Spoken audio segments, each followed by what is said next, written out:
Okay. Welcome students, welcome to lecture number 25 where we will be continuing with module number 5 under subject indirect taxation.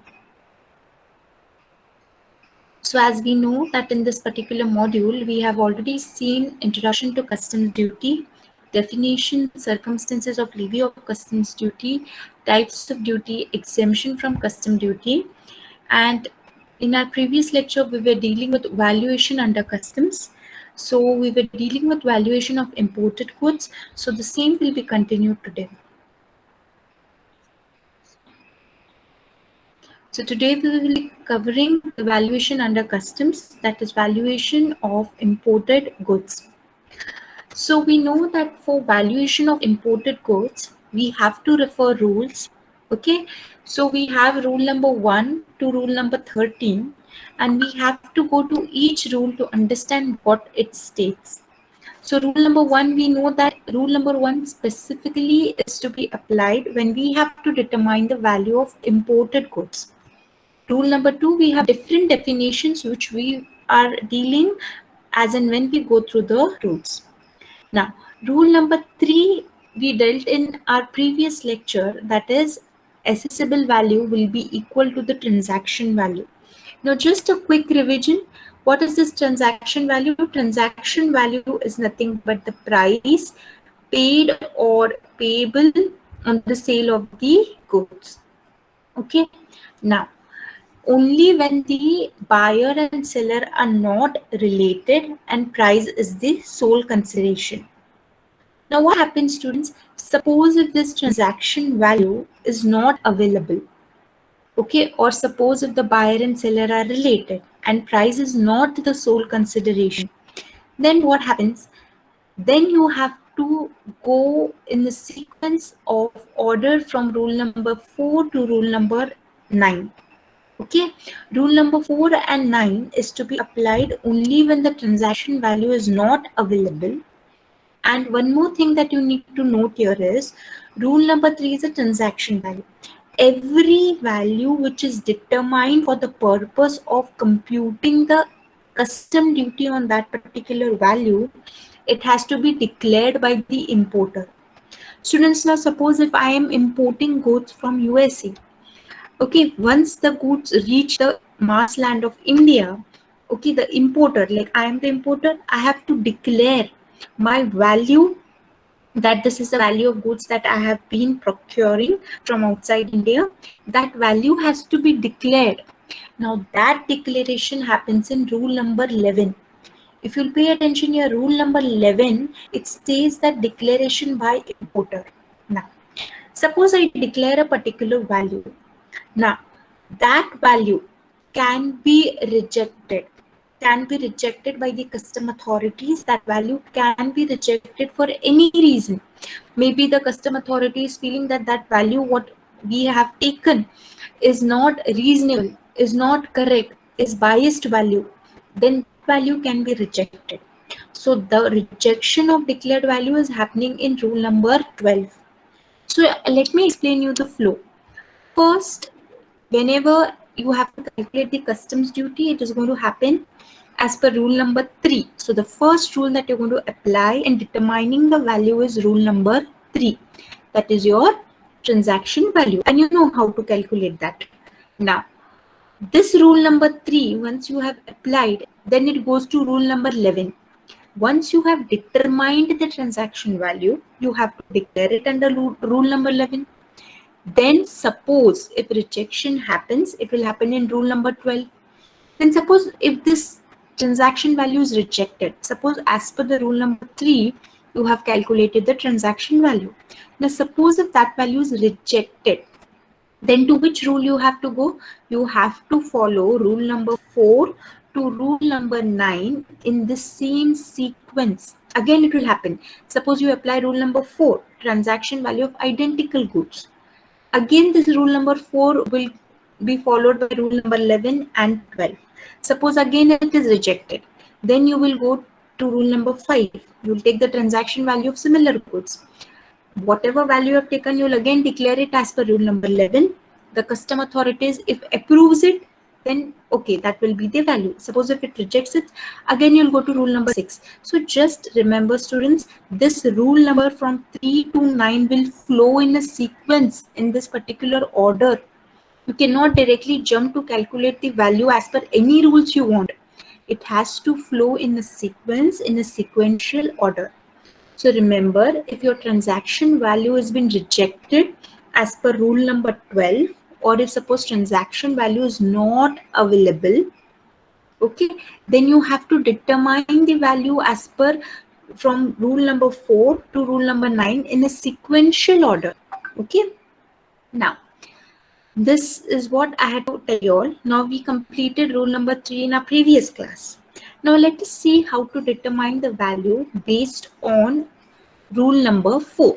When will you apply the rule number 4? Only if after declaring the value has been rejected for any reason, then you will jump to rule number 4. Otherwise, if the value is approved, you will consider the assessable value as transaction value as per rule number 3. Now, in our previous class, we had finished rule number 3. Now, let us see how to find out the value by using rule number 4. Now, rule number 4 is transaction value of identical goods. Okay. Now, identical goods means the goods must be same in all the respects, including physical quantities. So, as you know, identical goods must be same in all the aspects. Then only it is called as identical. Means in its appearance, it is supposed to be same. Okay, in its physical quantity is supposed to be same. So if you're importing a particular kind of goods and your value is rejected as per rule number 3, what is the step you have to take? How you have to determine the value? You have to see whatever goods you are importing, identical goods, which are the identical goods, okay, which are imported at the same time from the same country.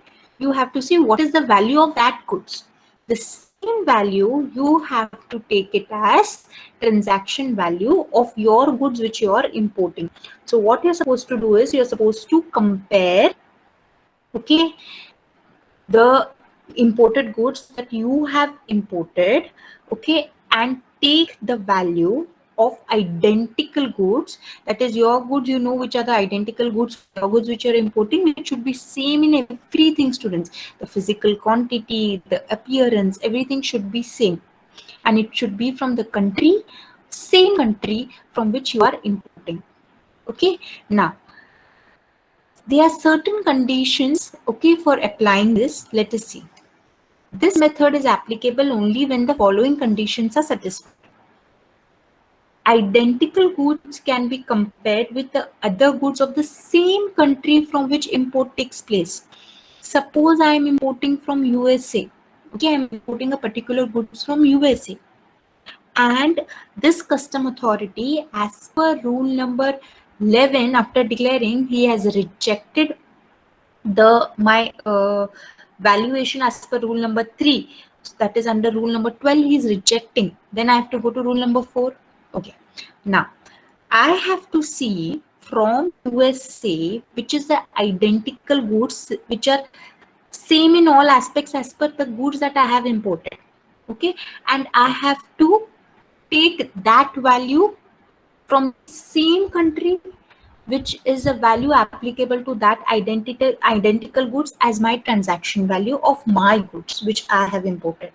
So remember, it should be same country. I cannot take the value of an identical goods of a different country. If I am importing from USA, I have to find out the value of the identical goods from USA itself. I cannot compare the goods which identical goods from Japan or maybe China. I cannot do that. So the first basic condition is it has identical goods should be compared of the same country from which I am importing. Next, these goods must be valued at a price which is produced by the same manufacturer. Again, students, you cannot compare the price which is of identical goods which is manufactured by a different manufacturer. You have to take the price of the same manufacturer who is also manufacturing such identical goods. Now, suppose if the price is not available, then the price of other manufacturers of the same country is to be taken into account. See, your first step again, how would you do is you would see that the manufacturer from whom you're importing the goods is also producing the identical goods. Suppose if he's not producing the identical goods, then you will see the price from some any other manufacturer who's within the same country, within the same place, USA. Okay, in our example. Now, suppose if more than one value of identical goods is available, the lowest of such values should be taken. Suppose you find that for the goods what you're importing, you have many identical goods you have found out and many values you have found out. Now, out of those values, whichever is the lowest value, you will take it as the value of your goods that you are importing, and you will declare such value in rule number 11. And then it is as per rule number 12, it is for the officer to decide whether he accepts the value or rejects the value. Suppose he rejects the value as per rule number 4, then you have to jump to rule number 5, which we will be seeing in the succeeding slides. So again, I'm repeating, rule number 4 is transaction value of identical goods. What is identical goods? Identical goods are goods which are same in all the respects, including the physical quantity, its appearance, everything is same. Okay, then what are the conditions that you have to do when you are comparing the value of identical goods? It is identical goods, first of all, should be of the same country. Okay, then they should be imported. One more important thing is they should be imported at the same time when of the goods that you're going to value. Okay, that is, such importation of identical goods also should happen at the same time or near about same time. You cannot compare an value of identical goods which is imported 2 years back or 3 years back, because value will differ due to inflation. So in the same time, what is the value of that identical goods that should be taken? It should be produced by the same manufacturer. If same manufacturer is not producing, then take the price of other manufacturer but of the same country. Then suppose more than one value is available, you take the lowest of the value. So this is rule number 4. So did everyone understand rule number 4? Yes, students? Yes, ma'am. Yes, students, is rule number 4. Okay, now let us go to rule number 5. When can anyone tell me when will I use rule number 5? Yes, students, when will I go to rule number 5?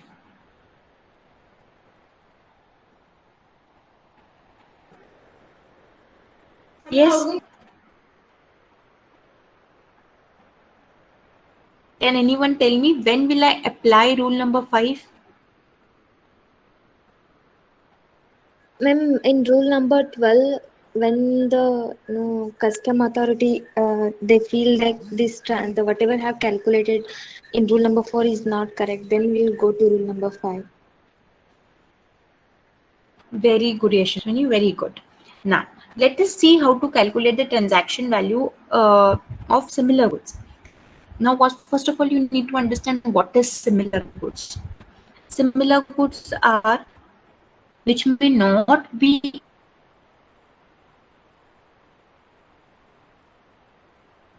okay.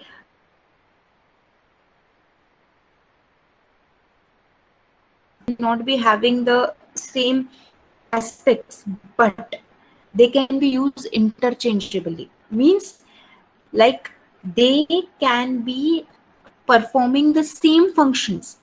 Like you substitute. When we say substitute, it can become a similar goods, though they don't have some same physical characteristics or they don't look same in their appearance, but still you can use them interchangeably.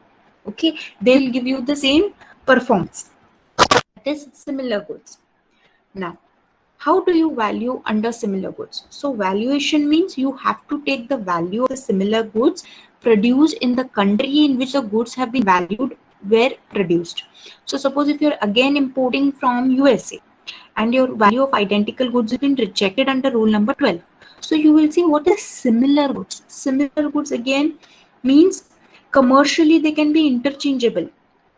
Okay, you will see the value of such goods in the same country again. Okay, and you will take that value as the value of similar goods. Again, they have to be produced by the same person who produced the goods being valued, or where no such goods are available, goods produced by a different person but shall not include imported goods where engineering, development work, artwork, design, plan or sketch undertaken in India were completely completed directly or indirectly by the buyer on these imported goods free of charge or at a reduced cost for use in connection with the production and sale of export of these imported goods. Now, in short, just let me tell you what does this mean. Students, now what is the value you will take as per rule number 5 is you will compare the similar goods, whatever value of similar goods is available, only from the same country in which you are importing. Secondly, from the same person who is manufacturing or producing that particular good. Suppose if that same manufacturer is not producing similar goods, you will go in for finding out the value from a different manufacturer, but he should be in the same country. Okay, and such value should not include any work, artwork, talent work that is undertaken in India. Suppose in USA there's a manufacturer who is manufacturing, suppose, a particular product, and that product's engineering work or some artwork is done by a person in India. Okay, it is done by the buyer in India. It either free of cost he is doing it or reduced cost. That cost should not be included, okay, in the value of similar goods, because the buyer is performing some part of the manufacturing or the sale. The buyer is performing some part of his talent in that manufactured goods or valued or the similar goods at a reduced cost or at a free of cost. So such value should not be included. So when you're taking the value of similar good, it should be completely unbiased, where the buyer should not be directly or indirectly involved in the manufacture of those goods. Directly or indirectly, the buyer means the person importer in India. He should not be, connected any way to the manufacturing of those goods which is happening in USA. So, like, the value of such similar goods, okay, where there is no task undertaken in India by the buyer, either at free cost or reduced cost, such value of such goods, similar goods, will be the value that you will take for those goods, okay, which you are importing into India. But remember two things which is very important: of the same country, of the same manufacturer. If same manufacturer is not available, some other manufacturer but of the same country. And the third thing is no that value should not include any talent work done by the buyer in India, and that person who is buying in India should not be directly or indirectly related to that any task, okay, which he is giving free of cost or reduced cost to the manufacturer in manufacturing his goods. So students, is the transaction value as per rule 5 clear? Yes, students? Yes, ma'am. Okay. Now, I'll just give you all an example of what are identical goods and similar goods, so you don't get confused. First, always identical goods you have to take the value. That is rule number 4. So as I told you, identical goods means they are same in all the respects. Okay, just there can be a minor difference in their appearance, but minor, I'm saying, but they are same, almost same. Both are similar. Okay, and next is similar goods. Similar goods is they perform functions, they perform the same functions, but they may not be similar or in all the aspects. Okay, like for example, I can give you Bajaj scooter and you can say is a bike, any bike, Hero Honda Splendor. So Splendor and Bajaj scooter. What is the difference? They are similar, means both are performing the same function. Same function means both are two-wheelers and they are helping you to commute from one place to another, but their characteristics are different. Their components may be different. Okay, their appearance is different. Okay, but they're similar. Similar means they're substitute of two-wheelers. But if you say identical goods, okay, like Hero Honda is, like if you take Splendor and Passion, both are two-wheelers. Okay, so they are identical. Either you can use either a minute change can be in their appearance, but both are giving the same functions, same similarities. Okay, they in all the respects they are same. So this is the difference between identical and similar goods.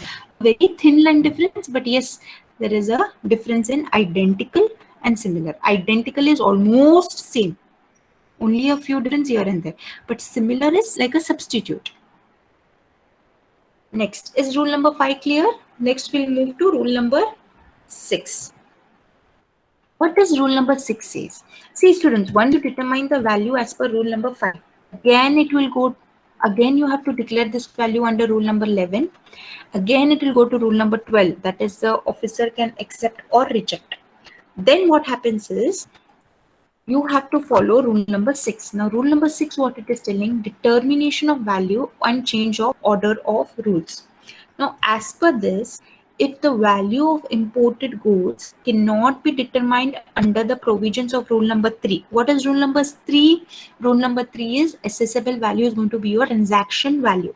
Rule number 4 is value of identical goods. Rule number 5 is value of similar goods. So what is this rule saying? That if the value of imported goods you cannot determine by rule number 3, 4, 5, the value shall be determined under the provisions of rule number 7, or when the value cannot be determined under rule number 7 also, you need to apply rule number 8. So rule number 6 is simply saying that first you need to apply 3, 4, 5. If you cannot find the value as per 3, 4, 5, then jump to rule number 7. If rule number 7 also you are not able to determine, then jump to rule number 8. This is what rule number 6 is telling. Now, next let us go to rule number 7.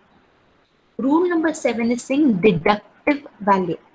Okay, so rule number 7 is saying that you can find out the value by using this deductive value rule. Now, based on the request of the importer, if the custom officer approves either deductive value or computed value method, as the case may be, can be adopted. See what happens when your value is rejected in rule number 3, 4, 5. Then what you have to do is, you have to the importer will ask the custom authorities either to approve the deductive value method or computed value method. So either of the method which is approved by the custom authorities, that can be adopted as the value as per rule number 7. Now, how to calculate the value as per the deductive method? See, deductive, the word itself means that there is going to be some deduction somewhere in order to find out the value. Something you need to subtract in order to calculate the value. So assessable value is how it is calculated, by reducing the post importation cost and expenses from this selling price. So what happens in deductive value method is, you have to take the selling price. From that selling price, you have to deduct all the post importation cost. Now, post importation cost and expenses. What is post importation cost and expenses? Once the importation is done, the importation begins when it crosses the Indian territorial waters, and it completes when the goods reach the marshland of India. That you will know. Now, post importation cost can be unloading the goods. It can be the transportation of goods from the local, that is Indian local place, from the custom station to the maybe the required factory of the importer. So it can be local insurance, it can be local freight, okay, or local any expenses, brokerage, commission, local. So from the selling price, if you deduct, if you minus all the post importation cost or expenses, you will get the value that is the assessable value, and that value you have to consider as the transaction value on which you have to calculate the customs duty. So is this clear, students?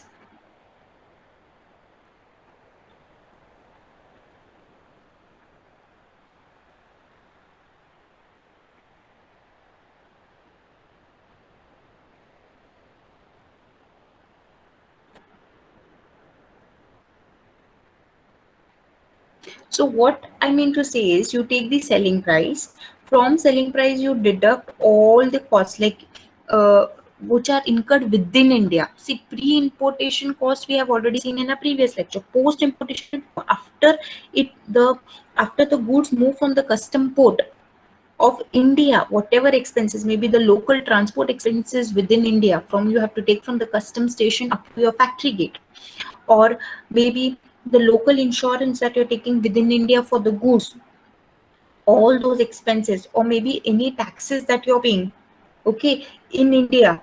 So all those are the post importation cost, that after the importation cost is done, whatever expenses you are incurring in respect of those goods, that entire cost has to be added up, and that cost has to be deducted from the selling price of the goods, okay, and then you will calculate the, you will get the assessable value on which you are going to calculate the customs duty. So is this deductive value method clear, students? Yes.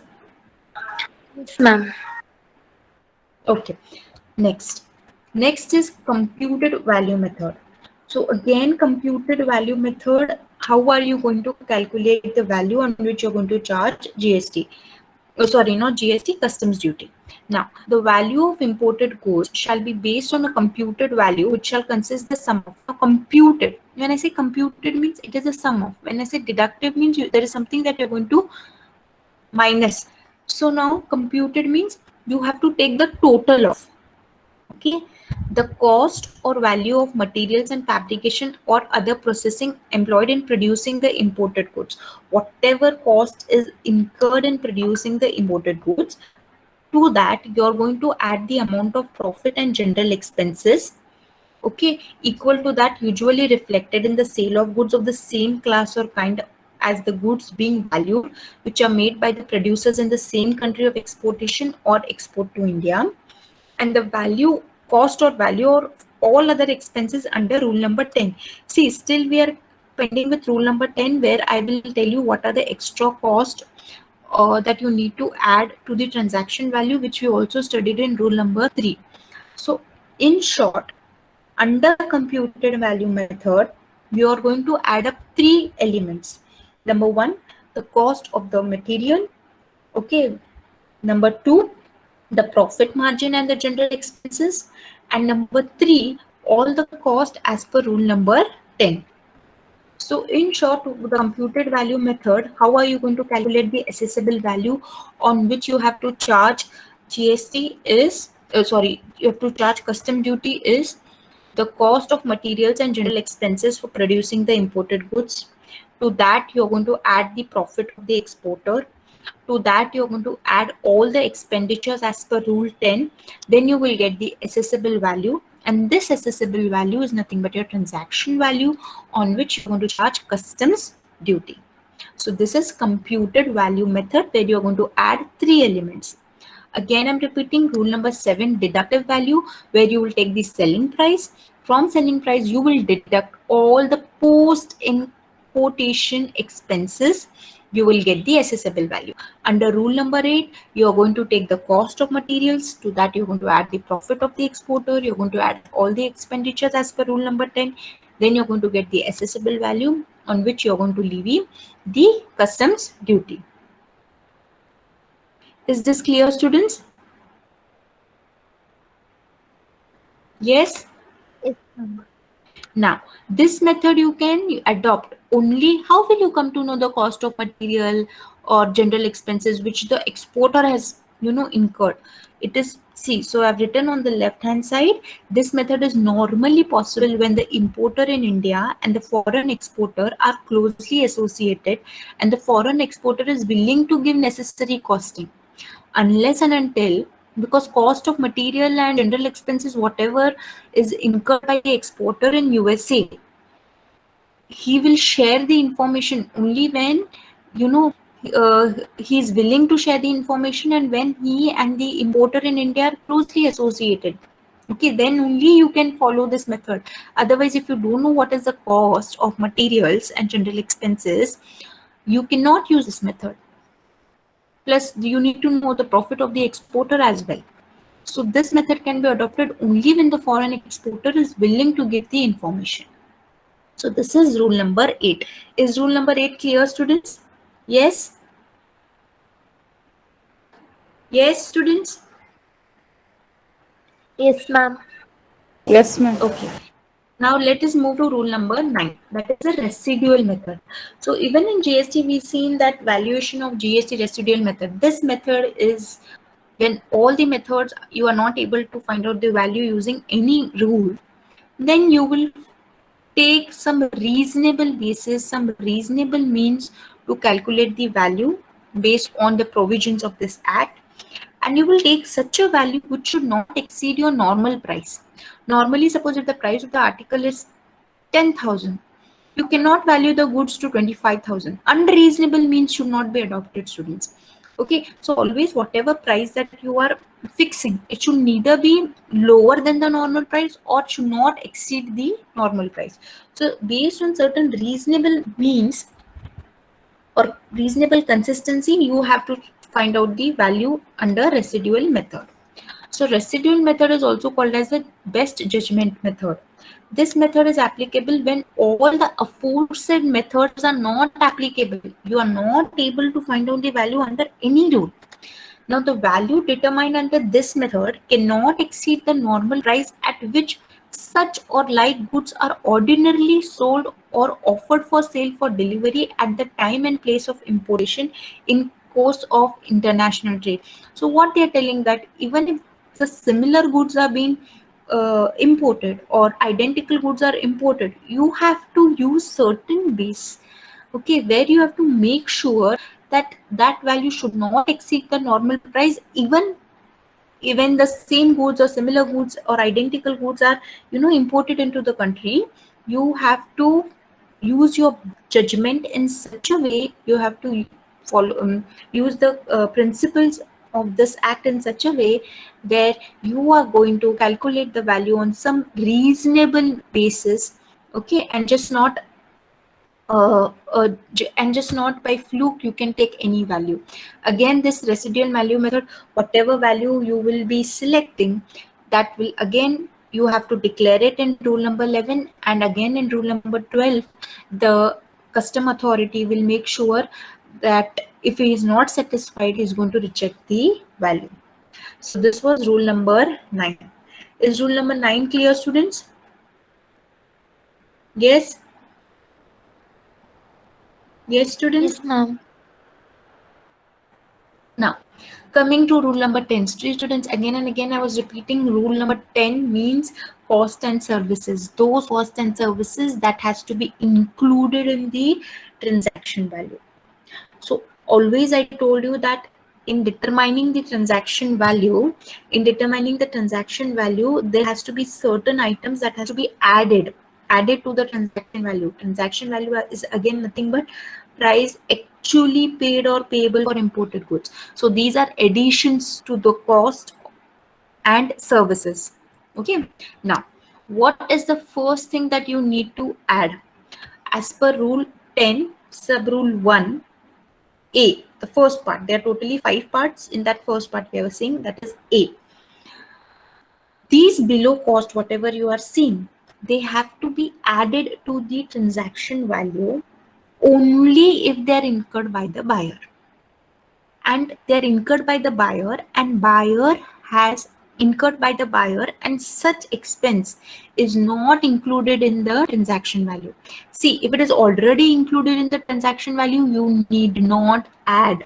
You need to add this only if it is not included in the transaction value, number one.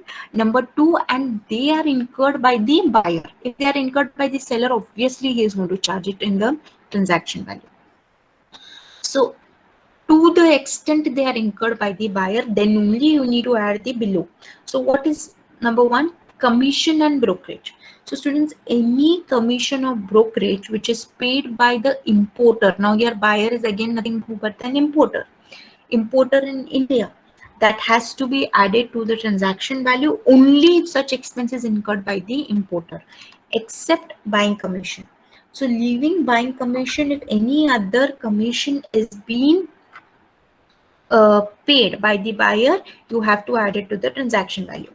Next, the cost of containers, okay, which are treated as being one for custom purpose with the goods in question. That means there will be certain containers in which goods can be imported, but for custom purpose, custom authorities consider the containers as well as goods as one unit, students. They will not, suppose each container is having one goods, okay, so the custom authorities will not consider it as two goods, it will consider it as one unit, because it is anything, any good come in a container is considered as one. Suppose the cost of containers is incurred by the buyer, okay, that has to be added back to the transaction value only if it is not already included in the transaction value. Again, I'm repeating, if these expenses are already included in the transaction value, you need not include it. Next, the cost of packing, okay, whether for labor or materials. So suppose if the cost of packing is incurred by the buyer, and if it is not included in the transaction value, then you need to include it. So in rule number 10, sub rule 1, clause A, we have seen that the below expenses, if they are incurred by the buyer and not included in the transaction value, you got to add it back to the transaction value. Number one, commission and brokerage, exception buying commission. Okay. Second one is the cost of containers, if they are treated as one unit by the custom authorities. And third is the cost of packing. Cost of packing may either do the labor doing the packing or the material packing. It can be either labor or material packing. If they are incurred by the buyer, they has to be added back to the transaction value. Second, there are such 5. So you have A, B, C, D, E. So total 5 elements that have to be added back as per rule 10 sub rule 1. Now, as per B, goods or services supplied directly or indirectly by the buyer free of charge or at reduced cost for use in connection with production and sale of imported goods. So I again give you all an example to understand this particular sentence. Suppose there's an importer, like importer, and we are exporting from US. Suppose I'm exporting cell phones from US, okay, mobile phones from US, and I tell the exporter who is there from US that I will supply you the batteries which is required in the cell phone at free of cost or at reduced cost. Okay, so directly or indirectly, I am supplying the batteries for the cell phones which I'm going to import at a cost, reduced cost, or at a free of cost. So this supply, what I'm doing, that will not be included in the price of the goods or the transaction value. So such cost of the batteries also has to be added to the transaction value.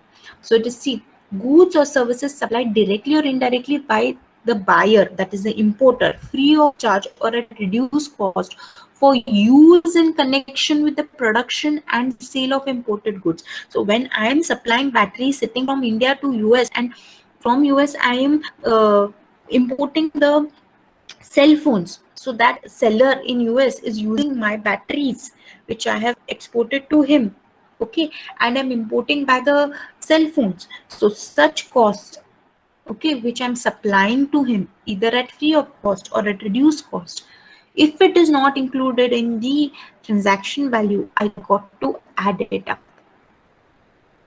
So is point number A and point number B clear, students? What all has to be added to the transaction value? Yes, students? Yes, ma'am. students? Okay. Next. Next is any royalties or license fees. So if there is any royalty or license fees that is incurred by me, so that also has, by me in the sense by the importer, that also has to be added to the transaction value. Now, the value of any part of the proceeds of any subsequent resale, disposal or use of imported goods that occurs directly or indirectly to the seller. So let me explain you this. Suppose I've imported the cell phones from USA. I'm an importer. Now I have taken those cell phones and I have sold it in Indian market. I've resold it. Subsequent resale, no. I have imported the goods and in India I have resold those goods. And when I resold those goods, when I sold those goods in India, whatever sale consideration I received, I shared that consideration with the exporter or with the seller, okay, who is in USA. So suppose if any value of any part of the proceeds, I am sharing it with the seller, or I'm disposing of, and then whatever value I'm getting, I'm sharing it with the seller. Such value is also to be included in the transaction value. So the value of any part of the proceeds of any subsequent resale. Now the importer, when is further going to sell that product, okay, and whatever proceeds consideration is going to get, money is going to get when he's reselling the product, and if that money is shared with the seller from USA, that amount also should be added in the cost of, transaction value. Next, all other payments actually made or to be made as a condition of sale of imported goods by the buyer to the seller or by the buyer to the third person to satisfy an obligation of the seller. So in short, they are telling that whatever payments is being made, okay, by the buyer to the seller or by the buyer to the third person on certain conditions that or certain obligations which is fixed by the seller, that amount also should be added in the transaction value. In short, they are saying that when any transaction happens between the buyer and the seller, there should not be any scope of any condition or any further benefit which the seller should have with the buyer or buyer should have with the seller. Once a transaction is completed, it should be completed in all the means. There should not be a carried advantage, okay, either to the buyer or the seller, or they should not have any relationship as such where they will be further negotiating on the further proceeds of the goods. So in short, it should be an unconditional sale, okay, or there should not be any left obligations of the seller. Suppose if they have certain payments which is based on condition of the sale, then such amount also should be added to the cost of to the transaction value. So see here, all other payments actually made or to be made as a condition of sale. Suppose if the seller says, if you purchase XYZ quantity of goods, okay, then you have to make me further additional payment of certain amount. So this additional payment also should be included in the transaction value. This is all this E point is stating. So totally we seen under rule 10 sub rule 1, there are totally 5 items which has to be added to the transaction value. Number 1, it was, we have seen commission, brokerage, exception, bank commission. Then we seen cost of containers. We see packing, cost of packing. Then in second, we seen that if the buyer is supplying any goods to the seller free of charge or reduced cost, then that amount also should be added. Then third we seen royalties, license fees should be added. Fourth, we seen any value after a subsequent resale, if any consideration is shared with the seller, that also should be added. And any payment made as a condition of sale to the buyer or third party to the seller, or any third party by the buyer to meet the obligations of the seller, that also should be added in the transaction value. So this was rule 10 sub rule 1. Now we see rule 10 sub rule 2. Sub rule 2 says that if sub rule 2, just remember three things: CIF, cost, that is FOB, then we have freight and insurance. CIF, cost, insurance, freight.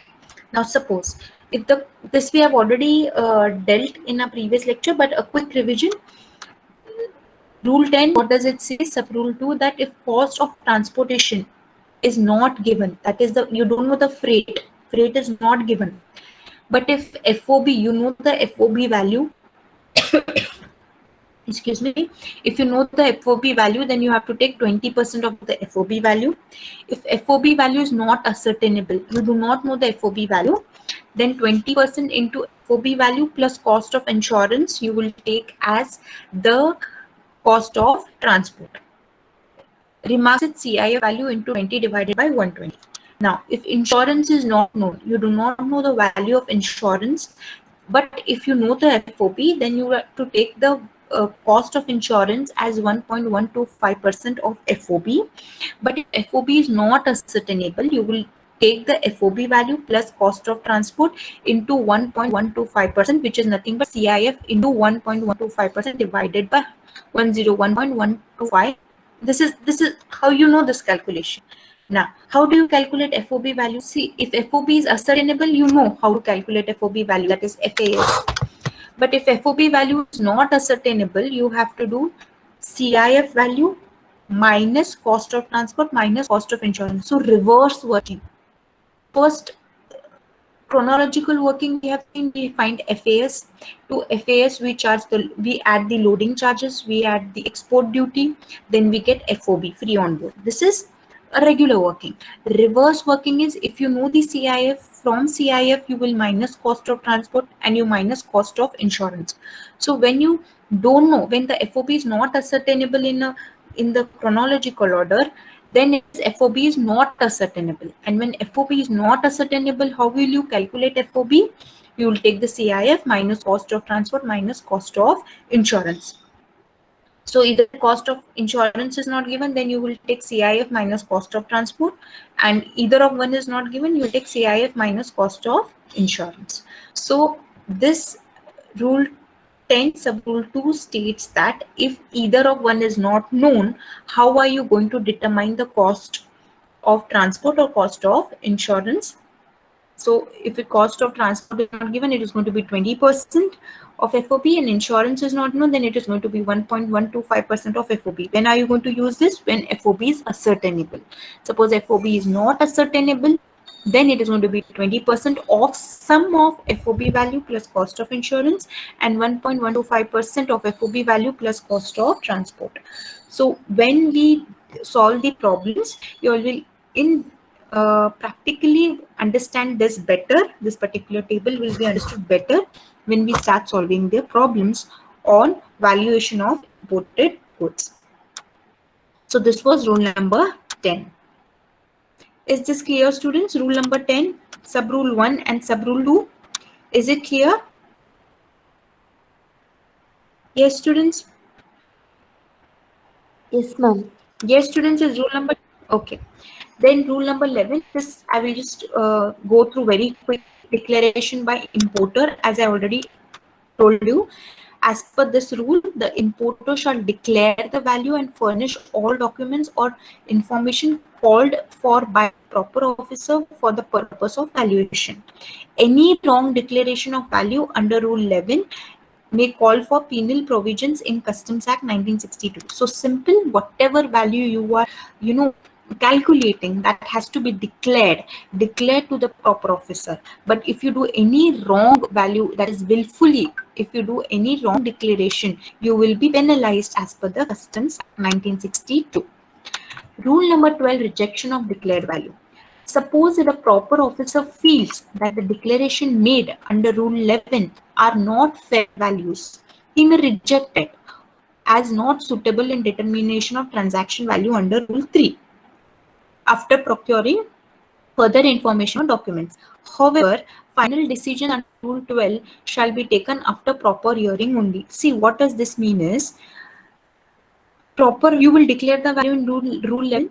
So the officer will go through the declaration, and if he finds that the transaction value is not as per Rule 3, he will tell you to give clarification on the value, that how did you derive at the value, give further information or some further documents and clarify the value. If he finds your clarification to be correct, he will approve the value. Otherwise, he will reject the value. But rejection of the value, when he is doing the rejection of the value, he will give you the proper hearing. That is, the importer will get full chance to speak and to justify himself that how he has derived the value. Proper officer cannot simply reject the value. He should give an opportunity to the importer to explain or to give a proper hearing to the importer before making the final decision. So this is rule number 12. Rule number 13 is interpretive notes. Interpretative notes are nothing but these notes are going to help you to read rule number 3 to rule number 12. So these rules, interpretive notes, means there are certain notes, like how do you interpret a particular rule, which I've already explained you all. So how do you interpret a rule? So these notes specified in the schedule to these rules are meant to render help in interpretation of these rules. These interpretative notes are explained already in aforesaid rules. Like interpretation, how do you interpret rule number 3? How do you interpret rule number 4, 5, 6? So already I explained that. So rule number 13 also has the explanation, likewise how to interpret each rule. So this is rule number 13. So thank you so much, students. We are done for the session for today. Thank you.